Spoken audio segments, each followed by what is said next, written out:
ఒకప్పుడు ప్రకాశవంతమైన మరియు ఉల్లాసమైన అడవిలో లియో అనే చిన్న సింహం పిల్ల నివసించింది. అది నేర్చుకోవడంలో ఉన్న మాయజాలాన్ని కనుగొనబోతోంది.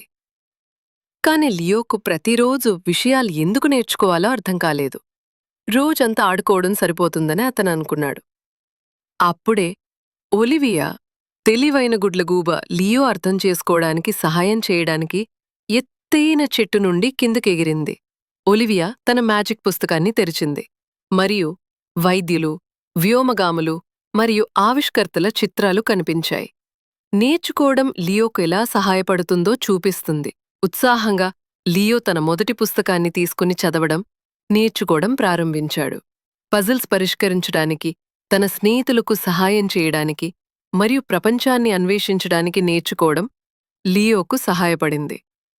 లియో తన భవిష్యత్తు గురించి కలలు కన్నాడు. అతను ప్రతిరోజూ నేర్చుకుంటూ ఉంటే అతను కోరుకునేది ఏదైనా కావచ్చు. మరియు ఆ రోజు నుండి నేర్చుకోవడం తన సూపర్ పవర్ అని లియో అర్థం చేసుకున్నాడు.